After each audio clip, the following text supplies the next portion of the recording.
Free agency's come and gone, and there's plenty of updates in the fourth version of my mock draft for 2025 on the Fantasy First Down.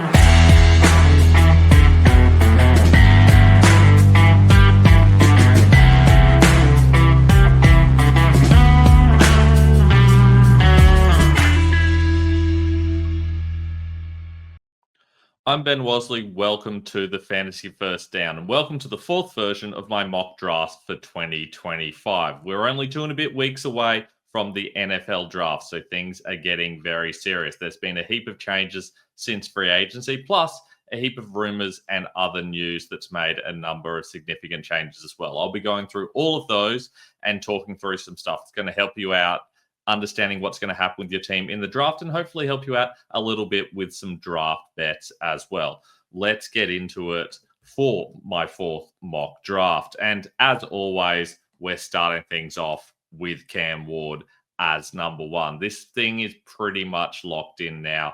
We know that the Titans cancelled their meetings with Shedeur Sanders, and that means that it's very likely to be Ward because they haven't done anything else in the quarterback market. It will be very strange for them to go into this season with Will Levis after what happened last year. It's going to be Ward. He is the upside pick here. While they could do something crazy like trade back and try to take Sanders, that would be a weird thing to do when you didn't even continue on with the private workout you had with them. So this is going to be Ward. Pretty much locked in. Expect this to happen unless something absolutely shocking occurs. Number two, on the other hand, well, this has looked like Abdul Carter for quite a while, but there has been some talk on this front. It does seem like Travis Hunter is now a real possibility here. And that's a little bit weird to me because the Browns view Travis Hunter as a wide receiver, and he's not good enough to take second overall as a wide receiver. When was the last time you saw a wide receiver taken in the top 2 of the NFL draft? I know he's a fantastic two-way player, but if you're planning on playing him as a receiver, he's a receiver. Do you think that he is the best receiver we've basically had draft-wise? Now, this is a weak draft, top down, but realistically, Carter is such a better player. It makes so much more sense to go with Carter in this situation. The Browns aren't in a win-now situation. Getting a receiver here isn't going to make all the difference. Build your defense first. Get Carter in there opposite Myles Garrett. I assume with quarterback, they're going to bring in someone like a Kirk Cousins. They could have gone for Shedeur Sanders here as well, but I think they rightly assess that the value is not quite right for them and their team's not really built yet to be bringing in their franchise quarterback. So for me, it's still Carter here, but the bookmakers, at least in Australia, have shifted towards Hunter. Hunter is the slight favorite at this stage, and that's just based on a couple of news pieces that have come out in the last 24 hours before I'm recording this, but I'm still backing Carter. I expect this to jump around a little bit in the next couple of days. It will settle on something, and I wouldn't be surprised if by the night we have a pretty good feeling about which of these two players will go second overall to the Browns, assuming there's no sort of crazy trade, and I don't think there will be. We haven't even seen any trades here. And one trade we did expect to see, especially around free agency, was the Giants moving up to the 1 spot. And yet that very much did not happen. I never had it in any of my mocks. It didn't really make sense to me for the Titans to trade down. So it surprised me to think that the Giants might have enough capital to be able to make it happen. And as it turns out, they didn't. Now, the question is, what are they going to do here? Well, I think Shedeur Sanders is probably available, and I think they do have to go with a quarterback. But there are options. We do know, or at least we believe, based on some reporting from Charlie Campbell, and Charlie Campbell does some excellent work with Walter Football. Definitely go check out the Walter Football site. He and Tony Pauline are the two guys I really go to for most of my draft news. Plus, Charlie and Walter are among the most accurate drafters in the industry. I will be on their show in the next week as well, so make sure you go check out their stuff. Charlie has talked a number of times about the idea that they do prefer Carter over Hunter, and I think that does make perfect sense. I do expect that Hunter would be the guy to go here if it turns out they don't want Sanders. Having said that, if Carter goes second overall and then they don't want Sanders, well, it presumably got to be Hunter. So you're basically talking about Sanders or Hunter or Carter, depending on what happens with the second pick and depending on what the Giants want. I still think that Sanders is the most likely outcome. I can't imagine them going forward long-term with Russell Wilson or James Winston. The only other possibility here is potentially they could pass on Sanders here, take a Carter or a Hunter, whichever one is available, and you will get a good player if you do that. And then they can trade up to, I don't know, 17 to 20 sort of region to go and get Shedeur Sanders later in the first round. That'd be aggressive, but I do think that is a reasonable play if you believe that Sanders will get out of the top 10. I do think that's a possibility. There is talk of teams like the Saints being interested in him, even though Derek Carr is going to be around for a little bit longer. It's not like they're going to win in the near future. It is possible the Jets go that way, though I think that's unlikely. They're putting up a lot of talk that they like Justin Fields enough, but I do think they'll come away with a quarterback in the first 3 rounds. The Raiders could technically do it, but they gave up a lot to go get Geno Smith. So I feel like Sanders to the Giants makes the most sense. If not, he could fall all the way potentially to the Steelers at 21. That's not out of the question. Doubt he goes out of the first round, but given how much talk there's been of Jackson Dart being selected somewhere in the first round, would really shock me if Sanders fell out. But both of these things are possible. We've seen players have big falls. Think Will Levis when he fell all the way to the second round to the Titans. Could happen with Sanders here. So nowhere near a lock that he goes here at all. Nowhere near a lock that he even goes in the top 5, top 10, or in the first round. But I do think this is the most likely of the possible outcomes, that he ends up with the Giants, either here or in a trade up into the first round. And Travis Hunter hence falls to the 4th spot. Of course, if it's not Hunter here and the Browns go with Hunter in the 2nd pick, and then somehow we see the Giants still go for Sanders, even though Carter's available, then obviously that would be Abdul Carter in this spot, and that would be a fantastic opportunity for the Pats. But what happens if both Carter and Hunter go in the first 3 picks and Sanders starts to fall? Well, obviously, the Pats aren't going to be selecting Shedeur Sanders. He's a quarterback. They don't need a quarterback. They've got Drake Bays, who's a significantly better player.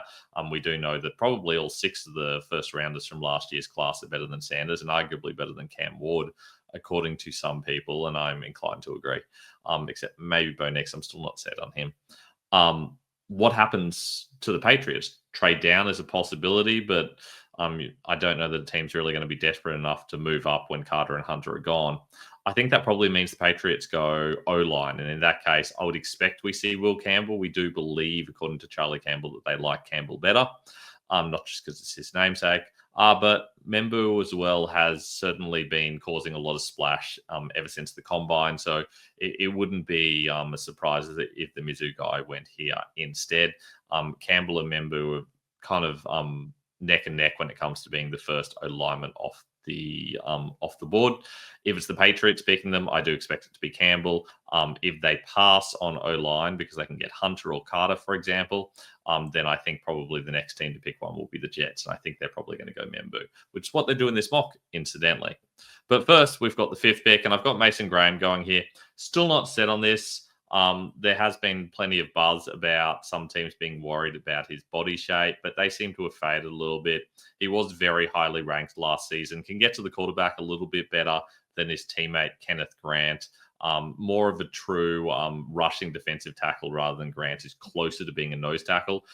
Those experts who believe Grant is a true nose tackle have been mocking him significantly lower. I think that he's got enough rush ability to be able to be drafted higher than the later part of the first round, but not this high anymore. I do think Graham makes more sense here.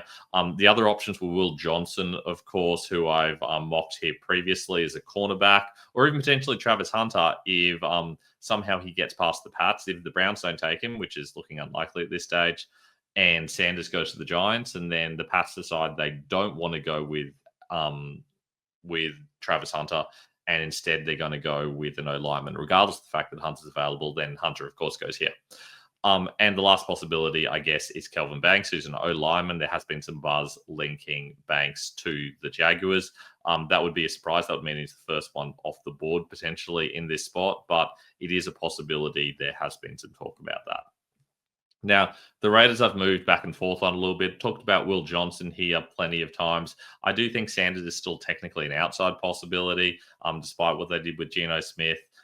Charlie Campbell has reported that it's likely to be either Ashton Jeanty or potentially Ted Roa McMillan. McMillan's been falling a lot lately, so I think he's less likely at this stage.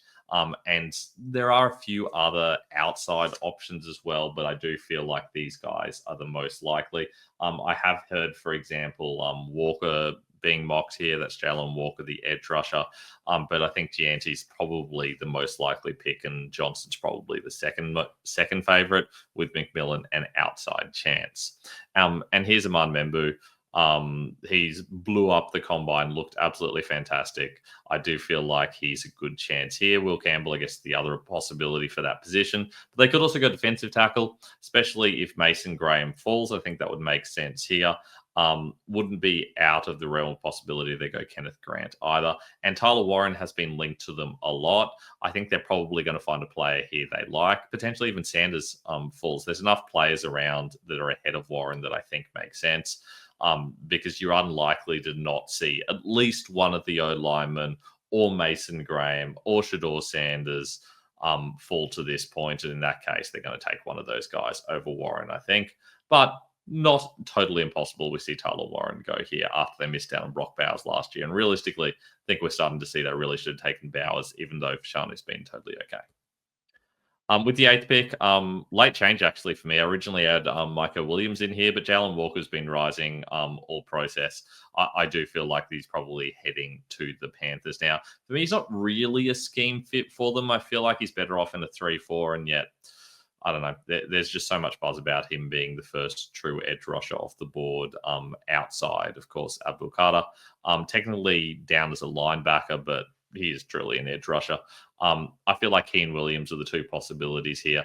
The Panthers really need some edge rush help. Obviously, they traded away Brian Burns, and they just haven't been able to do much since. So Walker makes sense here.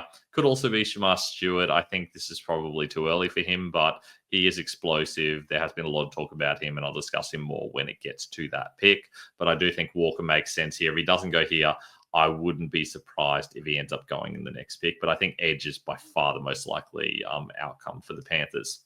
Here's another spot where we could see Walker or another edge rusher go. I feel like that makes sense for the Saints. I think in general, the Saints have so many holes. They just need to be thinking about the best future players for them.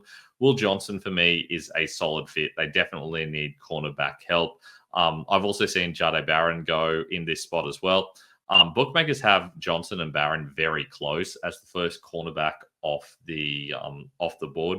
I don't have them that close. I think for me, it's Johnson that is the main guy, but it could be we see neither of them here and we see edge rusher instead. Not out of the question as well that they go someone like McMillan, because they can't keep going ahead with Rashid Shaheed as their second wide receiver.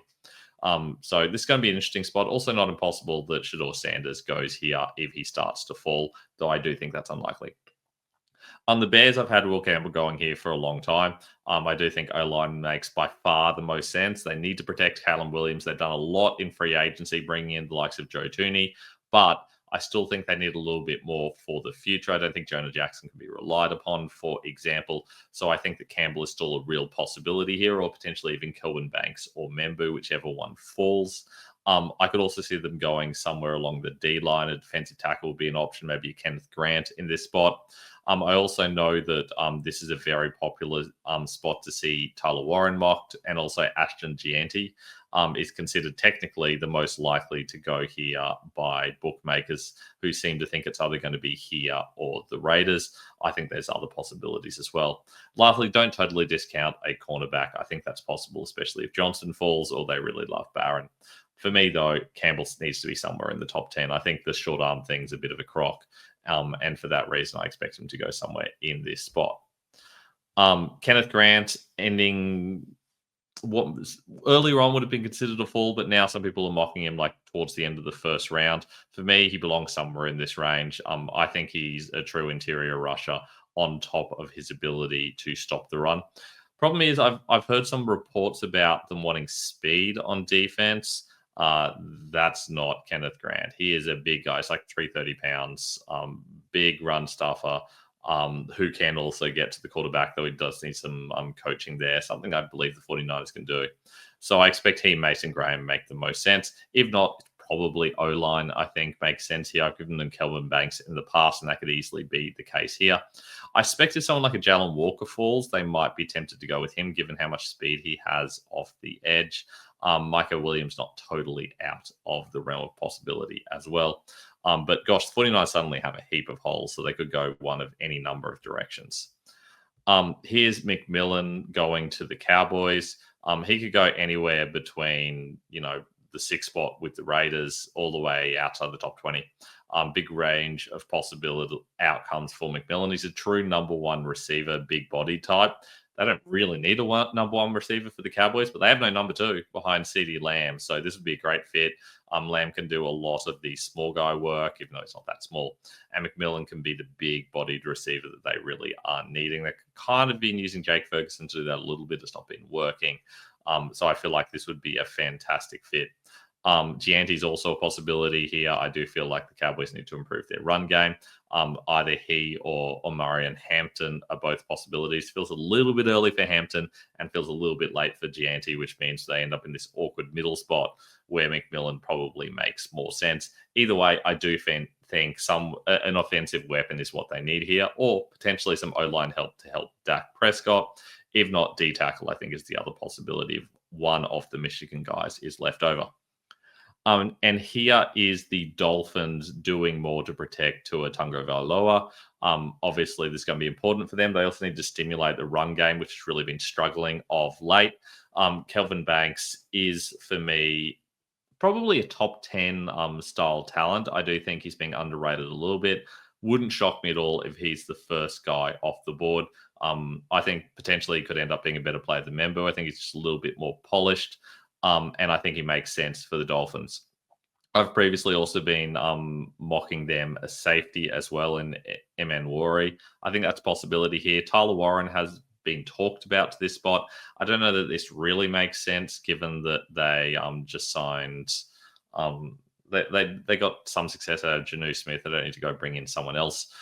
Defensive tackle also makes a lot of sense. There are quite a few needs here they could go towards, but if one of the good O-linemen falls, and by good O-linemen, I mean Campbell or Membu or Banks, I think they probably take that guy. If it's a Tyler Booker that's left over, I think they probably pass and go for somebody else. Be interesting to see if that's what occurs. And here's Tyler Warren. Obviously, there's a lot of different landing spots for him. There's a heap of teams that talked about him. I wrote down a list of teams I've seen rumored to him. Jets, Saints, Bears, Colts, Chargers, Rams. I mean, he could go anywhere between 7 and 27 at this stage. There's just so many possibilities for him. He is very much a love-hate prospect. Big guy, talented. Some teams do even like Colston Loveland better than him. But I do think there's going to be some team that falls in love with Warren and takes him first. I don't think there's going to be teams that are going to fall in love with Loveland enough to take him this high. The Colts definitely do need a tight end. They've been struggling with like 5 guys for years. And it's time they finally get the right guy. And I feel like Warren could be the option here that they could finally use to build around to give Anthony Richardson or whoever they end up settling on that big weapon that they've been lacking of late, trying to use like Alec Pierce as that speed, but also big guys not really working for them. I feel like they do need a big tight end that's going to do the job consistently instead of relying on the weird group of guys like Mo Alley Cox that they're relying on at the moment. So Warren makes most sense. If he is gone, maybe they go Loveland here. It feels a little bit early for me. We do know they like Warren. They've also been linked to Tyler Booker a lot. Imagine if they had Tyler Booker in the guard spot. They would have the best guards in the league, and that would really help Jonathan Taylor in their run game. So I'd love to see that as well. MN Worry, possibility here as well as safety. Really interesting with the Colts. Their needs are so different to everyone around them, which makes them really interesting to mock. Here's Marco Williams. He's gone top 10 for me in the past, but he seems to be falling relative to Jalen Walker. I still do think he's a very safe talent, and I wouldn't be surprised if he goes earlier than this. This feels more like a flaw than anything else to me. So I don't know. I've had Jalen Walker here previously. bringing Williams in, but if Williams is gone by this point, I think they probably still go edge. I think they probably go Shamar Stewart. I think Mike Green's possible, James Pierce, depending on whether they can handle the personality issues with the latter two. Shamar Stewart, obviously explosive, but doesn't have the production. Williams, on the other hand, he has everything you need. Good scheme fit, good personality.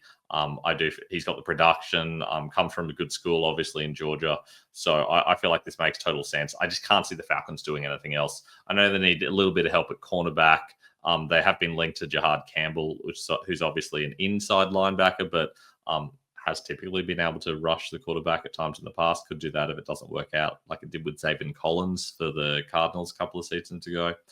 But look, they've been wanting to get an edge rusher for years. I mocked them one last year with Latu, and I think they were expected to go that way before they fell in love with Michael Penix. Surely this time they have to finally get an edge rusher because they have the second fewest sacks in the league last season, and that's just embarrassing for a team that was so close to making the playoffs. Cardinals, another team that obviously just missed the playoffs. I have them going with Jahdae Barron here. He's someone that a lot of people have been talking about rising, and I do think it is possible that he does go even earlier than this. He's been linked to the Saints at 9th overall, for example. A lot of people have him going before Will Johnson. As I said earlier, I don't agree with that. My concern here is he's a little bit undersized. I can't imagine him being the number one cornerback on any team, but I can imagine him being well suited to the slot, which is important in its own right, or being a number two guy who kind of goes with speed guys as well. So I do think it's possible he'll be the second or third if you include Travis Hunter, cornerback, off the board. Whether he goes to the Cardinals or not, I mean, probably not, but the Cardinals are really hard to mock.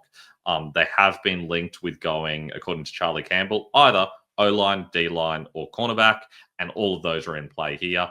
If they go O-line, I can imagine it's someone like a Booker or potentially a Banks if he falls a little bit. I think D-line's a little bit more likely.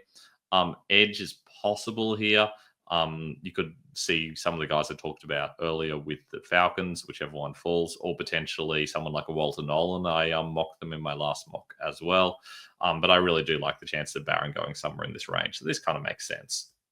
Once again, it's got the Cardinals going Nick Emmanwori. It's really hard to mock safeties because they're never the most likely player to go to any individual team. No team goes into a draft going, oh yeah, safety's what I really want in the first round. In fact, usually safeties are going second, third round, even for the top safety. And we've seen first round safeties struggle at times in the past, but this guy's pretty special. He's big, he's fast, especially for his size. Great coverage safety and can tackle well as well. I feel like he has to go somewhere in the top 20. If he doesn't go here, it might be to the Dolphins at 13, might be to the Colts at 14, might be to the Broncos at 20. There have been some people that have him going a little bit later as well. I've seen him falling as low as 24, which would be to the Vikings. We've seen them go safety in the first round before with Lewis Sign. You might think maybe with how that worked out, that might not go the same way again, but I think that's possible. Even seen him going all the way to the Bills because some people like Malaki Starks a little bit better as their safety options. But I've got Emmanwori as my clear number one guy. Feel like he's safe. Feel like the Bengals need to sort out their secondary. They've spent so much money on the offense. The defense needs to get better. It doesn't matter how many points you score. If you can't stop the other team from scoring, you get no chance. Now, this is a new one. Seahawks going wide receiver. Obviously, DK Metcalf moved to the Steelers because, of course, he did. Steelers love their, I don't want to say crazy, but they love their eccentric wide receivers. We've seen that happen a lot of times in the past. We're talking about guys like Antonio Brown, George Pickens, all these guys with the big personalities. Deontay Johnson, maybe even a little bit, was a little bit tricky to work with. Mike Tomlin, a little bit of a masochist, loves making his life a little bit difficult, but gosh, he gets a lot out of these talented guys, and Metcalf makes a lot of sense there. And therefore, the Seahawks, with him gone and Tyler Lockett kind of aging out, well, they need someone to work with Jackson Smith-Njigba, who started to blow up late last year or even early-ish last year. I do think Smith and Jigba is more of that close to the line of scrimmage style slot guy. Golden speed guy, absolutely blew up the combine. He is the bookie's favorite to be the second off the board. In fact, there's a very good chance he could be the first wide receiver off the board, according to some. Of course, we're not including Travis Hunter if he's selected as a wide receiver to the Browns. I do think that it's probably still going to be McMillan, but Golden is a possibility. I feel like this is a solid pick here. It's either him or Tyler Booker, I think, is a good option, but there has been some rumors to suggest that the Seahawks don't want to go interior O-line this early, and I think that kind of makes sense. This is also very much Jahad Campbell region. Wouldn't be surprised if the Seahawks decide to go with the linebacker. It is a little bit of an issue for them, even though they did bring in Jones in free agency. And here is Campbell. Look, reports suggest there's going to be a front seven defender somewhere. So edge rush is the other possibility. But we know the Buccaneers have gotten linebacker before. They selected Devin White 5th overall just 6 years ago. So wouldn't be surprised if they did the same thing here. They did sign Levante David to a new contract, but I don't know. They tend to play with two guys out there on a lot of snaps, and I feel like it makes sense to bring Campbell in, especially because David's like 34 now. And while that's younger than me, it's older than most starting linebackers in the NFL. So I feel like Campbell would be a great option. You don't usually see linebackers going in the first round, but Campbell's pretty special. And I feel like he's got the ability to not only do this, but also transition to a pass rusher if things go wrong, or do a little bit of both. He's helpful in blitz coverage as well. So Campbell's a solid pick there. Expect him to go somewhere in that range. Now here's a new player in my top 20. The Broncos have filled a lot of their holes. They had an impressive free agency, and realistically, they're looking pretty good as well. This is another spot I thought Jahad Campbell might go, even though they have brought in Dre Greenlaw, who fills a good gap there. Safety was also an option with Eman Warry, but then they brought in Hufanga. Tight end was a possibility with Warren or Loveland. And they brought in Evan Ingram, although I do still think it's a possibility they go that way again. Wide receiver is apparently an option, according to some people, but they've got Marvin Mims, they've got Devon Vele, they've got Troy Franklin, and that's not even including Cortland Sutton, who's their clear number one. So Bo Nix has the weapons already. What they don't have is running back help. At the moment, it's Jaleel McLaughlin and Daylight. And you do not want to be starting Jaleel McLaughlin. He didn't look great last year.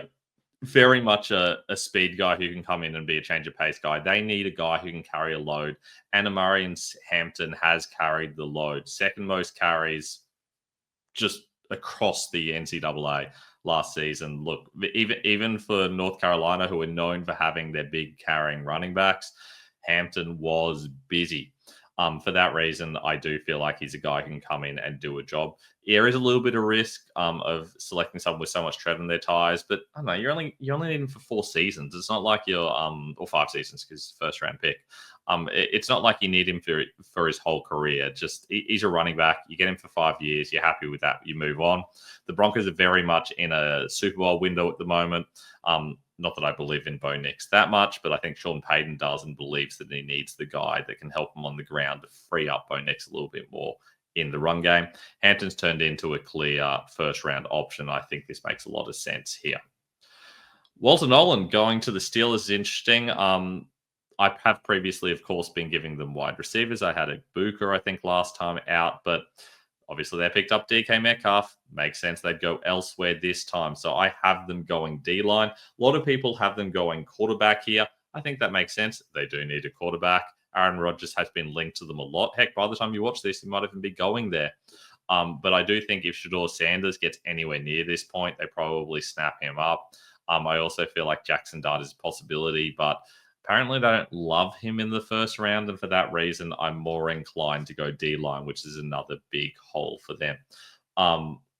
Which D lineman they go? I mean, there's so many available in this range that it's a real question mark, but I think Walter Nolan makes sense.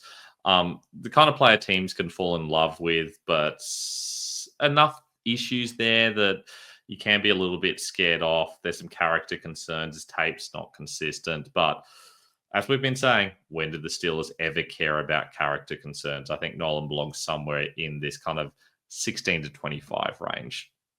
Colson Loveland, really popular to mock him to the Chargers. I don't know that I really love the fit. The Chargers do love Will Disley, and they seem perfectly happy to use him as their number one guy. Um, so I do think that might be what we see here. They also have Tyler Conklin as well, but that's on a very cheap contract. So I don't know. This is a possibility. I feel like it does seem like a reasonable fit. There's plenty of other options that they need as well. They could go wide receiver. Obviously, they let Josh Palmer walk. But they did go wide receiver early last year too, so it's not like they're desperate. Plus, they're finally getting something out of Quentin Johnston. In fact, of course, they went wide receiver that year too, so they've gone wide receiver plenty of times. It's not exactly the Jim Harbaugh way to go a heap of pass catches, but I feel like Loveland kind of gives them something they need, which is kind of that X factor. And I feel like that would also help in the run game just a little bit, especially they can use 2 tight end sets. Not possible they go running back, of course, if Gianti somehow falls, or more likely Hampton's here and they decide that they like him enough. But I know Loveland's a very good tight end. I feel like he's a good, solid 3-down option. Could go ahead of Tyler Warren, but probably won't. Now, I've had the Packers going cornerback for most of my mocks. I do think edge rusher is a real possibility as well, but they're my 2 favorite picks. Plenty good edge rushers in this range, but I feel like they could also probably take one in the second round. Very much true of defensive tackle. In fact, there's a lot of good defensive tackles, and I feel like one will go in the second round here. But they really need another cornerback. They've been really struggling at this position. They brought in Nate Hobbs, but they need 2. So I feel like this makes a whole lot of sense. Maxwell Hairston obviously blew up the combine with his explosive 40 and just generally looked really good. I do think that it's a possibility they go him here. We have seen guys like Azariah Thomas fall out of favor after his pro day. Benjamin Morrison's going to be all about his medical reports. Trey Amos also had a really good pro day, so it's possible he'll rise into the first round. I actually had him mocked in the first round in my very first mock. He's drifted out a little bit, but I'm considering moving him back in. I probably won't get there, but he's certainly going to be an early day 2 guy, I think. Hairston, though, kind of has the upside here to be a round 1 guy. Still a little bit raw, which doesn't really perfectly fit the Packers window, but I feel like they can make it work with him. So for that reason, he is my pick here. Plenty of other options available as well.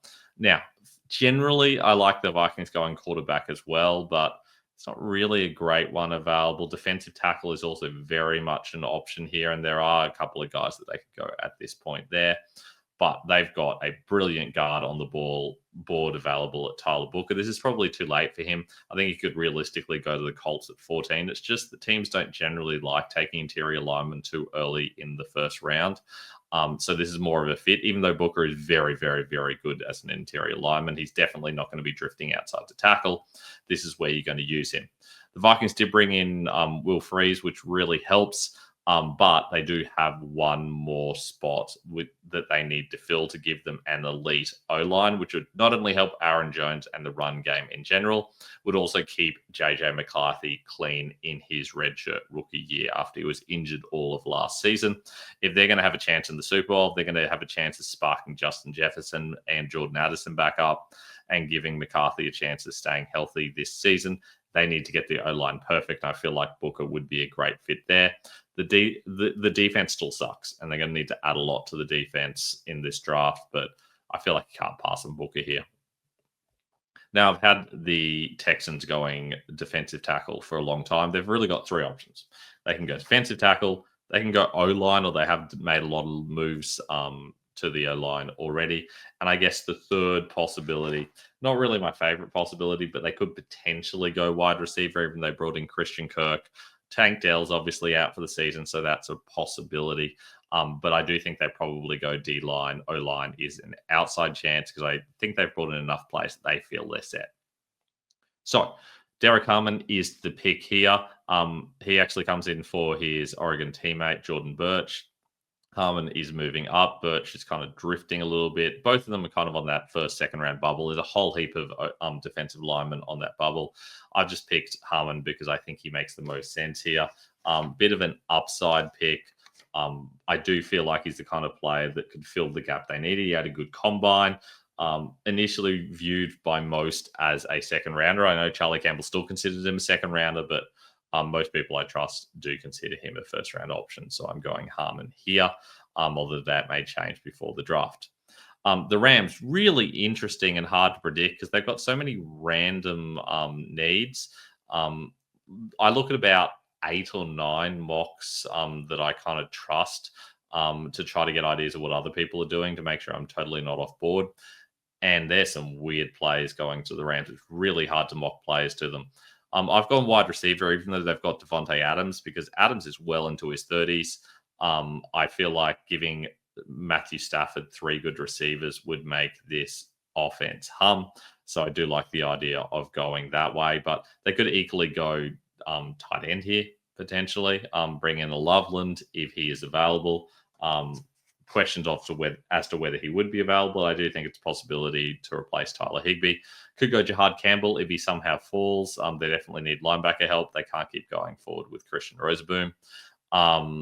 Cornerback is an option as well. They definitely need to improve the secondary. And it wouldn't shock me if they go O-line to keep Matthew Stafford healthy, because that is really the big thing that they need to do. So O-line would make sense here. You can imagine someone like a Josh Simmons potentially going in this space as well. That they did re-sign a left tackle, but that doesn't mean they don't need a replacement for Jackson later on as well. Now, Shamar Stewart, this is him falling. And when a player falls, you expect them to end up with the Ravens. That's just what they do. Shamar Stewart is a risky player, has very little production, had like 1.5 sacks last season, but his testing is crazy. Very quick, very explosive, but can he turn the corner? That's the real question, and I think that a lot of teams would have liked to have seen him do that at his pro day instead of turning up in street clothes. So for that reason, I do think he's going to fall a little bit, but surely not out of the first round. Also possible that it's cornerback that goes here instead, and if that's the case, I think that would be a reasonable fit as well. Outside chance they also go O-line, which I know is a bookie favorite, but I don't really see it as what they need to do here. They did re-sign Ronnie Stanley. I mean, what gap are they really filling in? They do need some guard help, I guess. If Booker's there, they might go that, but there's not any other really obvious option. I have given them Josh Simmons in my last mock, and I guess that's a possibility too. Maybe a Gray Zabel or someone like that would be a fit, but I feel like they might be able to get that on day 2. We know they can find value, so the guard position feels like a place you're going to find value on day 2 more so than day 1. And I've made a change for the Lions. I've had Jack Sawyer going here for a while. He just seemed like such a great style fit. They love those hardworking leaders that are going to grind, get by with great team culture. I've gone for someone else instead. I've got Donovan Ezeruake. Look, he's been described as little coach, basically, because he's going around coaching everyone else, just being a true leader.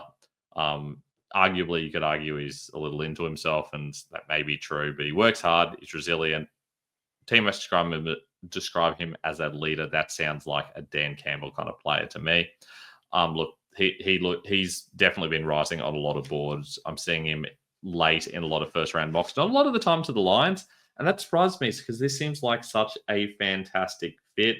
But he had a good combine based on a lot of reports, a little bit on the small side.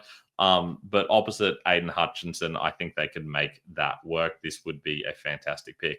Interior O-line is also a possibility here, but I don't feel like it really makes sense in this context.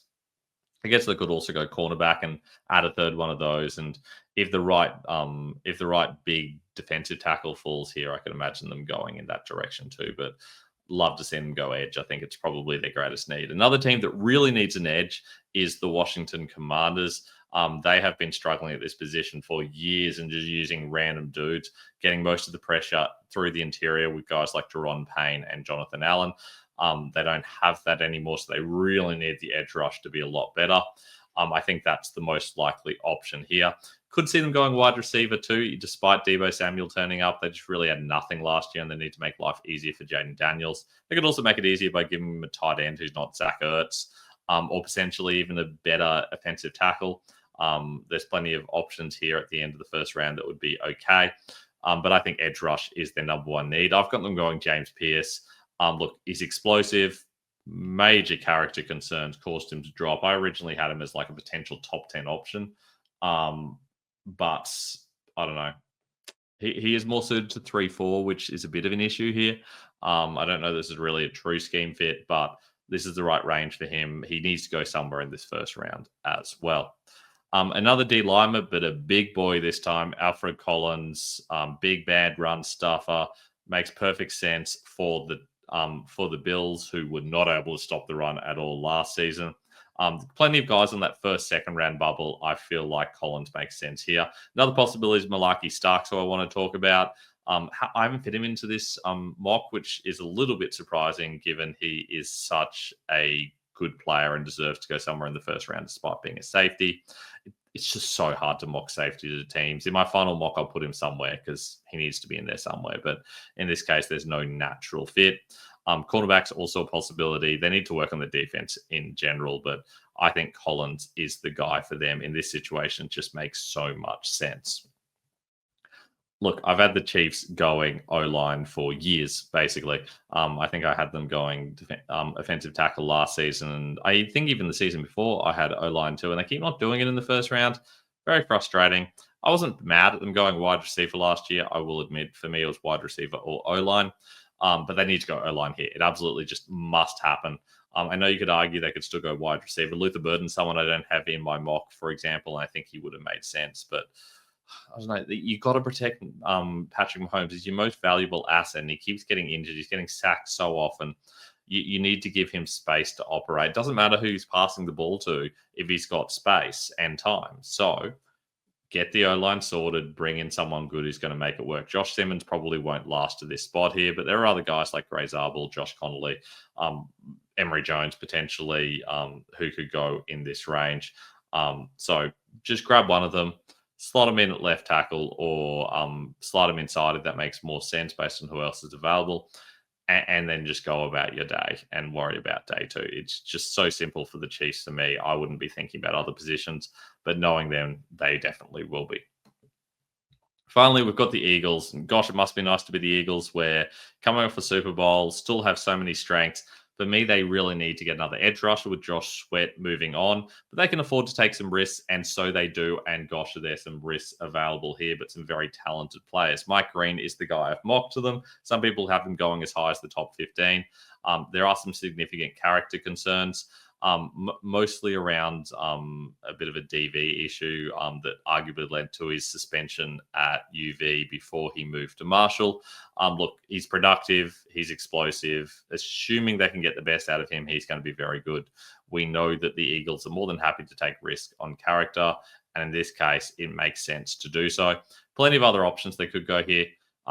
Could go a new guard, although I don't think that really makes sense unless the right guy really falls. Jahad Campbell this is surely his floor. Safety, the safety is probably their floor as well. They could go for a third wide receiver. That seems a bit crazy to me.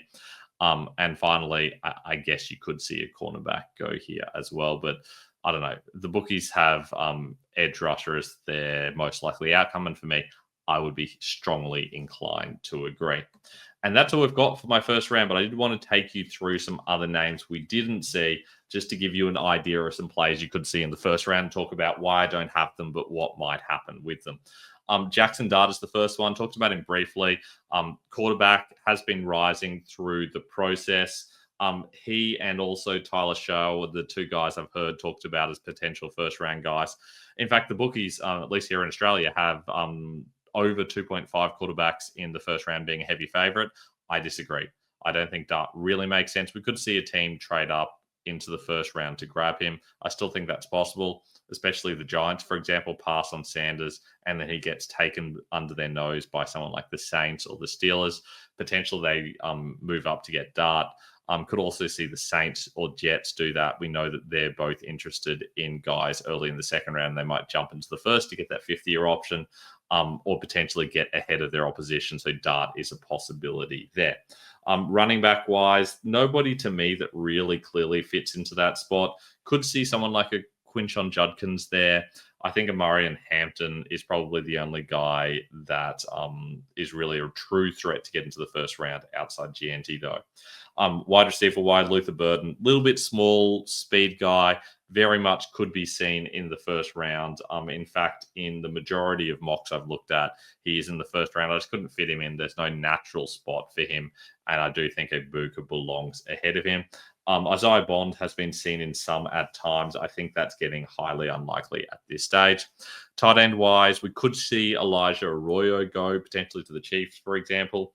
But though I do think he's very much a second round guy with someone like a Mason Graham. I think, Mason Taylor out of LSU. I do think those guys will probably go as tight ends in the second round. With O-line, Gray Zabel's definitely someone you could see. A lot of mocks have him going late in the first round. I feel like he's certainly a top 50 pick. It's just a question of whether he goes any higher than that. Josh Connolly, another guy that teams like, struggles with his anchoring a little bit. I do have concerns about whether he's a true first-round pick.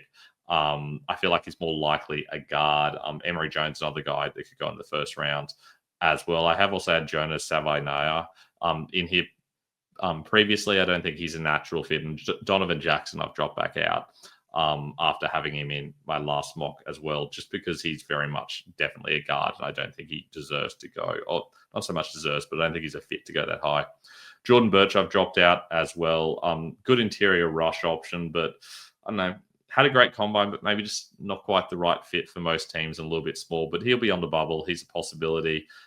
So is someone like a Shamar Turner. Might see Darius Alexander talked about going early second round, might slip into the first as well. Edge rushers, JT Tuimoloau. I haven't said that right. I'm not even going to try to say it again. I don't want to. Look, OSU guy, Jack Sawyer's teammate. Considered him as a replacement for Sawyer with the Lions before I went for the BC guy instead. I do think it is possible that he goes late in the first round as a good edge rusher. I think we're going to have a run of edge rushers early in the second round because there are plenty of good options and they can't all get into the first round. Cornerback wise, Benjamin Morrison, I've had in most of my mocks. Injury seems to be a bit of an issue. Same thing with Siobhan Ravel. I think they'd both be first round guys if it wasn't for injury. Trey Amos has been rising. I've liked him since my first mock, but couldn't quite fit him in this time. And finally, Azare Thomas, I've had in plenty of times as well, but he's not quite fitting at the moment for me. I do think he's a possible first rounder, go early in the second otherwise, but his testing on his pro day was pretty poor, and I think that will probably hurt him as well. And that's all we've got for mock draft number 4. Please make sure you check us out on all the socials, Instagram at the Fantasy First Down, Twitter at Fantasy First Down with no O. Our website is ffdfantasyfootball.com, where you can check out this mock and any updates as well, plus all my other videos and articles too. I usually write articles for Razzball. You can check them out at football.razzball.com. Finally, it would be great if you'd like and subscribe as well. I look forward to chatting you guys next time. Certainly won't be this much space between my mocks in future. It's been a busy month for me, but I'll be getting back to doing them more regularly, certainly at least once a week, probably more often as we come up to the mock, plus some other just general conversation stuff, and maybe talking about some betting and odds as well. I look forward to catching up with you guys on those. Plus, make sure you go over and check out World of Football, where I'll also be visiting on some of those too, and check out the stuff that they are doing. Thank you to them for allowing me on there and also allowing me to use some of their insight as well. Plus a few other people around the place like Tony Pauline, who do some excellent reporting on the draft. I recommend checking that stuff out if you do want to check out some draft news as well. I'm looking forward to talking to you guys next time.